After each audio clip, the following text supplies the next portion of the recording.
ফটোশপের আজকে আমরা বেশ কিছু কাজ নিয়ে কথা বলবো এবং আমরা গত ক্লাসে দেখেছিলাম পেইন্ট টুল নিয়ে এবং আমরা পেইন্ট টুল নিয়ে কথা বলেছিলাম গত ক্লাসে।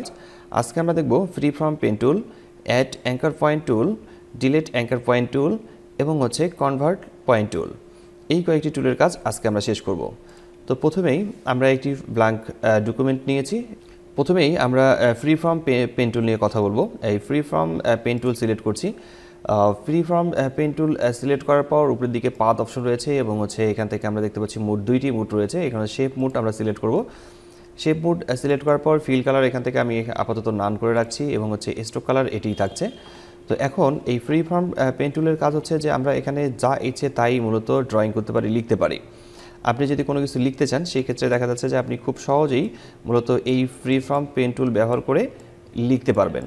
এটা হচ্ছে মূলত ফ্রি ফ্রম পেইন্ট টুলের কাজ, যে আপনি যা চাবেন তাই আপনারা এখানে লিখতে পারবেন। আর যখন আপনি টাইপিং করবেন, লিখবেন, তখন কিন্তু নিচের দিকে এই দিকে আপনারা দেখবেন যে ততগুলো মূলত লেয়ার এখানে ক্রিয়েট হয়ে যাবে।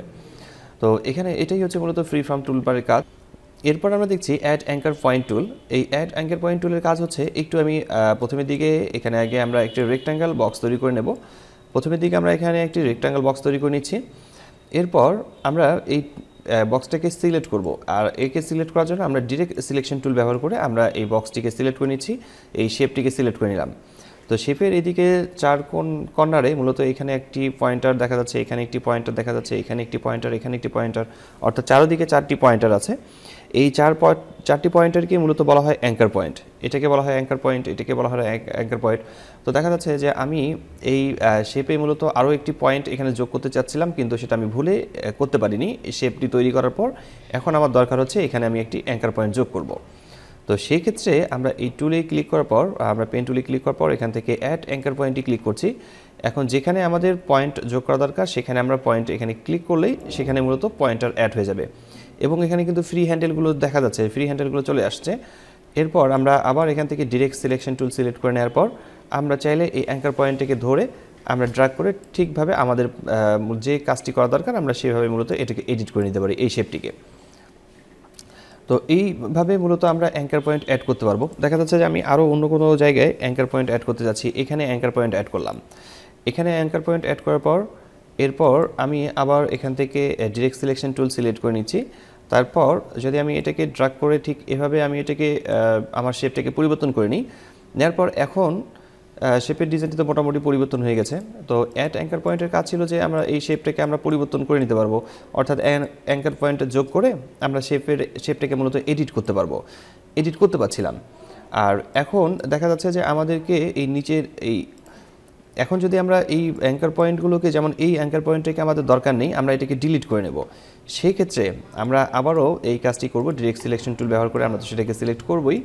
এরপর আবার এখান থেকে আমরা ডিলিট অ্যাঙ্কার পয়েন্ট টুল, এই টুলটাকে সিলেক্ট করছি। এখন যদি আমি এইখানে ক্লিক করে নিই তাহলে এটা ডিলিট হয়ে যাবে এবং এই জায়গাটা সোজা হয়ে যাবে। এটাই হচ্ছে মূলত অ্যাঙ্কার পয়েন্ট যোগ করা এবং ডিলিট করা। এখান থেকে আপনি অ্যাঙ্কার পয়েন্ট অ্যাড করতে পারবেন, আবার এখানে ডিলিটও করতে পারবেন অ্যাঙ্কার পয়েন্টকে। আর কনভার্ট পয়েন্ট টুলটার কাজ হচ্ছে, যেমন আমি কনভার্ট পয়েন্ট টুল সিলেক্ট করলাম, সিলেক্ট করে নেওয়ার পর এখন এখানে যে অ্যাঙ্কার পয়েন্টগুলো দেখা যাচ্ছে আমরা অবশ্যই এটাকে সিলেকশন করে নেব আগে। তো অ্যাঙ্কার পয়েন্টগুলোকে, যেমন এই কর্নারটাকে আমরা যদি রাউন্ড কার্ভ করতে চাই, ঠিক এরকম রাউন্ড গোল করতে চাচ্ছি, সেক্ষেত্রে আমরা শুধুমাত্র এখানে ক্লিক করে আমরা যদি এখানে ড্র্যাগ করে নিই দেখা যাচ্ছে যে এখানে রাউন্ড হয়ে যাবে। আবারও যদি আমরা এই জায়গায় ক্লিক করে নেওয়ার পর আমি এটাকে এইদিকে ঘুরে নিয়েছি, এইদিকে ঘুরিয়ে নিলে সেটা আলাদা রকমের আসবে, আবার এই দিকে ঠিকভাবে নিলে এটার পুরাই রাউন্ড দেখা যাচ্ছে।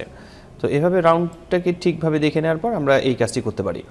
আবারও ধরে নেন যে এই কাজটিকে আবার আপনার আগের অবস্থায় রেক্ট্যাঙ্গেল বক্সের মতোই থাকবে, সেক্ষেত্রে আমরা এটাকে ধরে জাস্ট এটাকে ধরে আমরা মুভ করতে পারি।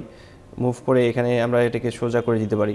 যেমন এখানে আমি এটাকে এখানে রাখছি, তারপর এইকে আমরা এখানে রেখে দিই, সোজা করে দিই, তারপর একে আমরা এখান থেকে সোজা করে দিচ্ছি, তারপর একটু বাঁকা হচ্ছে, আর তারপরেও আমরা এটাকে ঠিক করে নিতে পারবো। তো অ্যাঙ্কার পয়েন্টগুলোকে এটা আমরা এভাবে ঠিক অ্যাডজাস্ট করে নিয়ে কাজগুলো করতে পারবো। তো এখান থেকে আমরা দেখে নিলাম পেন টুলের কাজ, free form pen tool, add anchor point tool, delete anchor point এবং কনভার্ট পয়েন্ট টুল। তো এই কয়েকটি টুলের কাজ ছিল আজকে। তো ইনশাআল্লাহ সামনের ক্লাস থেকে আমরা টাইপ টুল নিয়ে কথা বলবো এবং বিস্তারিত কাজ থাকবে।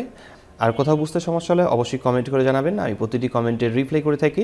আর আপনারা যদি আমার চ্যানেলটি প্রথম দেখে থাকেন তাহলে সাবস্ক্রাইব করে পাশে থাকা বেল আইকনটি ক্লিক করে রাখবেন পরবর্তী ভিডিওর নোটিফিকেশন পাওয়ার জন্য। তো আজকের ভিডিওটি এখানেই শেষ করছি, দেখা হচ্ছে ফটোশপের নতুন কোনো টিউটোরিয়ালে। ততক্ষণ পর্যন্ত সবাই ভালো থাকবেন, সুস্থ থাকবেন। ধন্যবাদ সবাইকে, আল্লাহ হাফেজ।